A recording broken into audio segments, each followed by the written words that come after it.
はい、ではいよいよ打ち方3つのご紹介になります。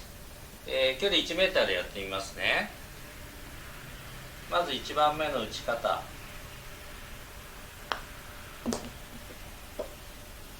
しっかり打ちます。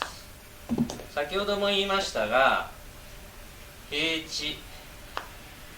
もしくは上りでふわーっとこう打ってね、最後の一転がりで入れる、これはないですよ。もう絶対に向こう、カップの向こう側に当てるぐらい、今入ってましたけど、やりますね。ボールで弾けてしまいました。カップの向こう縁にしっかり当てる。そしてカップは外さない。変にライン読まない。ふわっと打たない。で、ちょっとアングル変えますね。正面から見てもらいます。はい、アングルを変えました。1メーターのところですね。マーキングしました。はい、握り方ですけど、ギューって握っちゃうとね、フィーリングが出なくなって、やっぱりガチガチになっちゃうんですね。肩までガチガチになると、やはりこうスムーズに、ストロークできないのと、ちょっと農家になりやすいよね。だからこうどっちも動かなくなります。テイクバックも動かなくなるし、切り返しも動かなくなるし、インパクトも強く入ったり、フェースが逆に開いたりかぶったりしますので、あんまりガチガチに力入れたくない。でもフェースの向きは変えたくないわけじゃないですか、ね、ショートパットだから。で結構重いし、場合によってはこうトーダウンしてるね、フェースバランスじゃないパターンもいっぱいありますから、総重量も結構あります。ヘッドだけで330とかね、40で総重量で500超えてきてますから、重いんですよ、全体的にね。だからあんまりふわって持っちゃうと自然とフェースってこうかぶっちゃうんで、少しこうしっかり持ちたい。ただしフィーリングは出したい。そのためにソフト握ってから少しね、絞るんです。絞る、これ大事、すごく大事ですよ。まずソフト握ってから絞り込みます。もうそれだけでフェース面が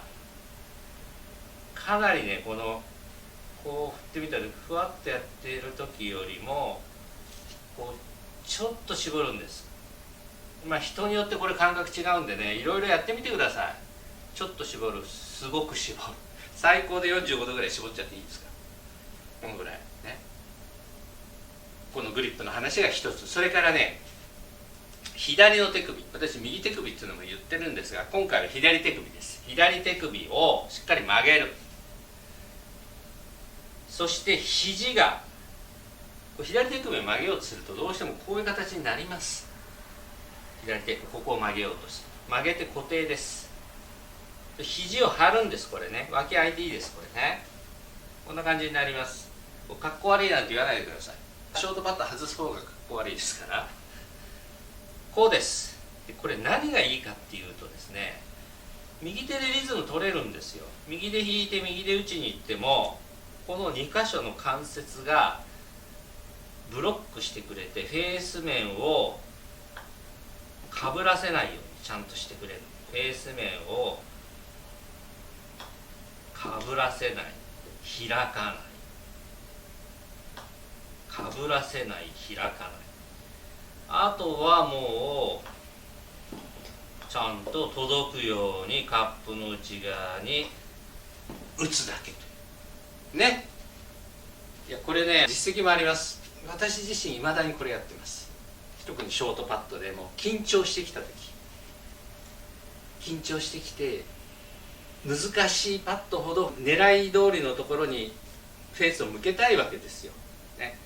ストロークも若干関係はありますけど、まずフェースの方がかなりのね、ショートパット関係してきますから、場合によってカップの中の左目を狙う、カップの中の右目を狙うって言った時にフェースをそこにぴったり合わせて、そしてその状態で打ちたい。そのためにも左の手首と左の肘の2箇所の関節でしっかりロックさせる。でもちろん絞る。そうするとあとはフィーリング的には右手を使って大丈夫。右手右肩を使ってストロークしても大丈夫です。しっかり入りますね。これぜひお試しください。はい、一押しです。はい、次の2つ目ですが、これ原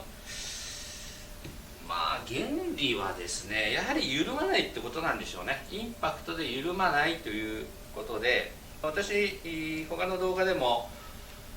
インパクトビタ止めね、2対1っていうのをやって、2対1が結果的に1対1になりますよっていう話、してるかと思うんですが、それも全て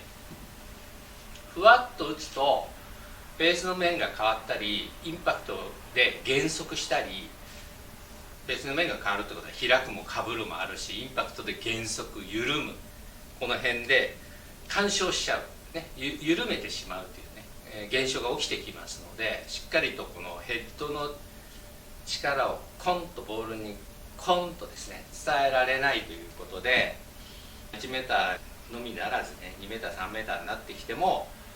良くないです。このねインパクトで緩むというのはね。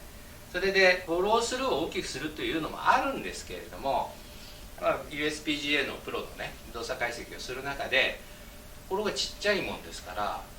と思って1対1とか2対1で打ってるもんですから、それを紹介してるわけですね。それでそうは言ってても、私2対1とか言っててもフォローがつい出ちゃう時あるんですよ。長年の癖でこすり上げるっていうのもやってますんで、それはそれでまたいいと思うんですけど、下からボールをこすり上げるってやつですね。それはそれでいいんですが、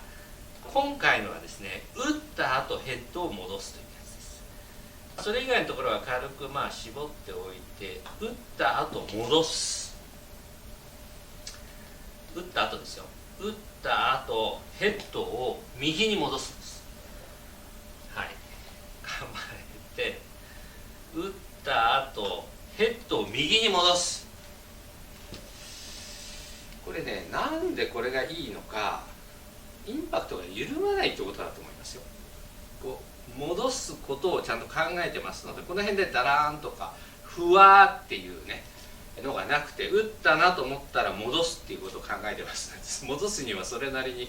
550g ぐらいのものが左にね動いたものを止めて戻すわけですから、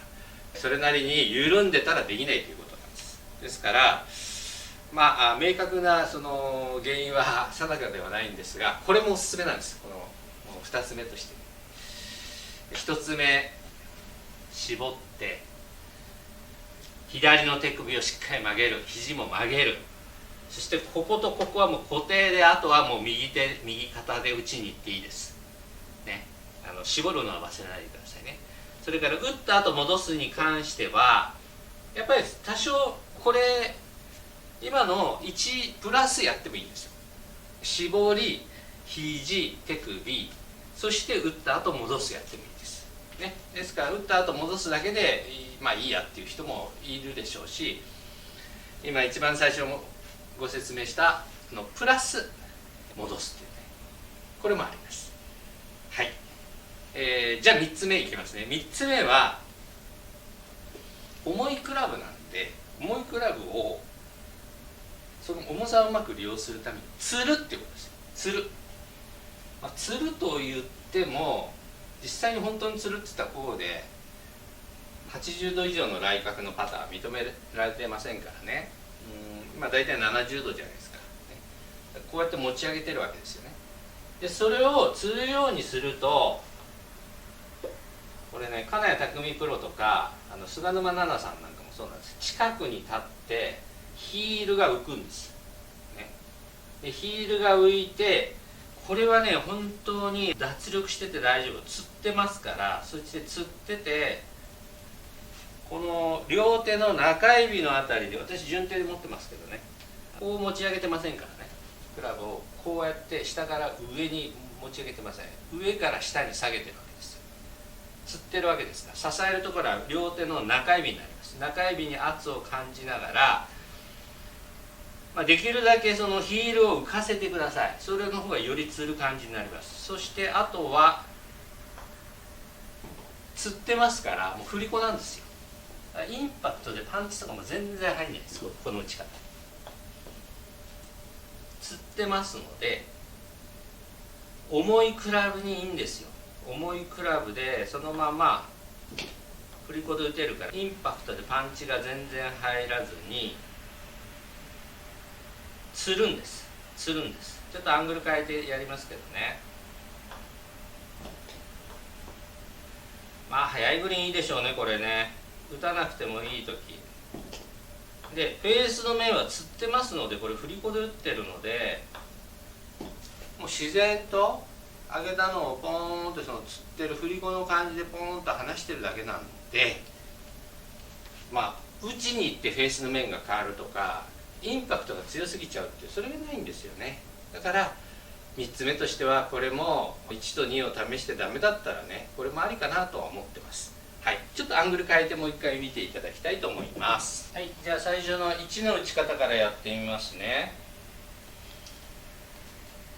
ソフトに握ってから絞り込みます。絞り込む。左の手首を曲げます。肘も曲げます。イメージとしては肘をカップの方に向けるようなイメージで、右の肩、右の手で打ってって大丈夫です。はい、これが1の打ち方。そして2の打ち方は1プラスでもいいんですが、戻す。打った後戻す。構えて打った後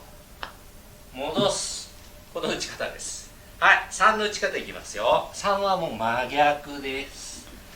真逆というか、ちょっと構え方が違いますね。中指で釣ります。中指に圧がかかるようにして、普通にライン角通り構えるとしたらこうなんですけれども、ヒールを浮かせるぐらいにしてもパターヘッドを釣っちゃってください。そして釣った状態で振り子で打ちますので、本当にインパクトでこう打つっていう感じがね、なくなってくると思います。重さでそのまんま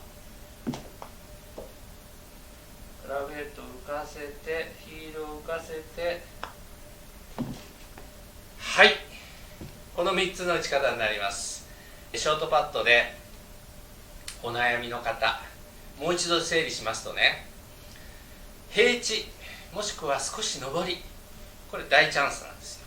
カップの内側を狙ってしっかりとカップを通過して、で私の実験ではもう 1.5 メーターとか 1.7 メーターでもオーバーさせる、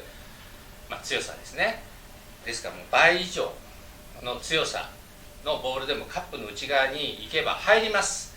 ですから手前にショートでカップの手前に止まってしまう強さも絶対入らないわけですよ。それからカップを10センチ20センチ通り越すような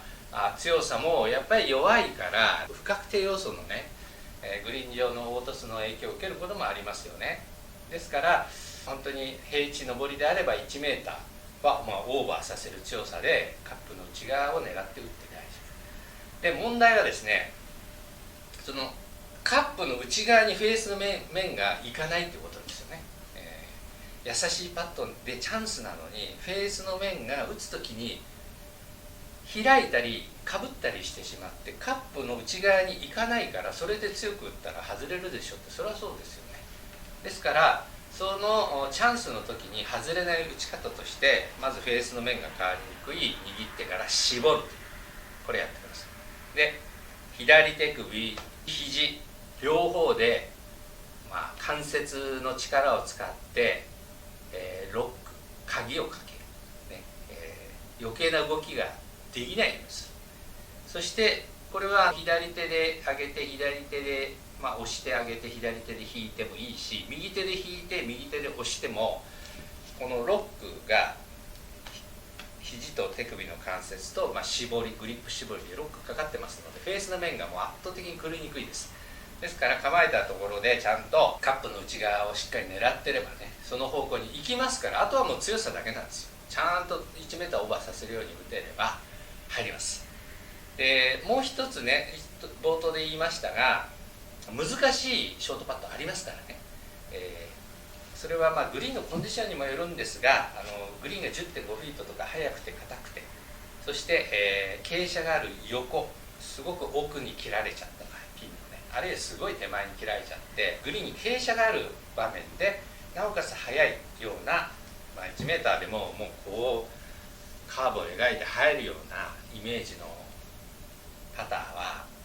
本当にジャストタッチでないと入らないので、それはそれでまた練習があると思いますよ。まず平地もしくは軽い上りのショートパットがしっかり入るようになったらね、今度はその初速とかその本当距離感っていうのがだんだんとね養われてきますので、そうするとこういう曲がるラインでも最後の一転がりでコロンとね、あるいは少しオーバーさせるようなイメージで狙っていけますので、それはまた次のステップとしてね、別の動画でね紹介できたらと思います。それから下りのまっすぐ、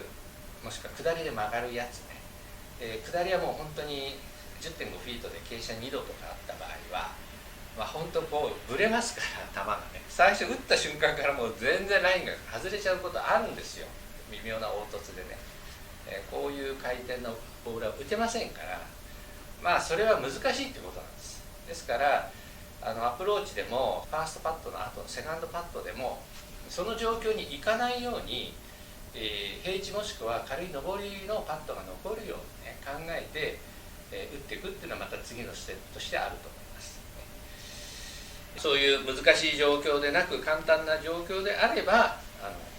1番目のやり方として絞ってで肘をロックして手首を曲げて肘を曲げて、打っていくというその打ち方が1番目ね。そして2番目としてはこれプラスでもいいし、単独でもいいんですけど、打った後戻す、打った後戻す、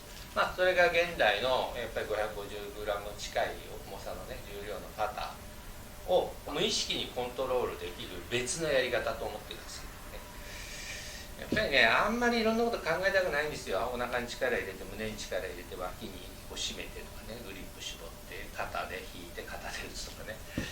プロみたいにしょっちゅうやってる人はいいんですけど、シンプルにボールに当たったら戻すってできるじゃないですか。そのことだけであればね、打った後引き戻すという、そういうことですよね。すごくシンプルだから、それで整えていくというやり方がありますよという、そういうご紹介になります。それからあとは普通の人はねあんまりやられてないと思いますよ。プロでも少ないわけですから、その釣るというやり方ね。で私もねこの間ちょっと釣るというやり方を試してみて意外と良かった、釣ってあげるというその微妙なフェザータッチが出るので、特に下りとか速い、それこそ曲がるようなね、ラインいいんじゃないかなと思います。ですからこのショートパットですごく悩んじゃってる人、これね全く別の感覚になるんですよ、3つ目のやり方って。本当釣ってるので自分で感じてるパッティングの感覚が今までとはもう全然違う感じになりますから、これパターが苦手でちょっと苦手になっちゃってる人はね、このやり方もお試しいただいたら場合によってはこれがすごく良かったなんてね、そういうこともあるかなと思いますのでご紹介させていただきました。はい、他にもまだありますので、いろんなシチュエーションでまたロングパットを寄せるとかここぞといった時の、打ち方って他にもいろいろありますので、また別の機会にね紹介させていただきたいなと思います。はい、最後までご視聴いただきましてありがとうございました。はい、またよろしくお願いします。失礼します。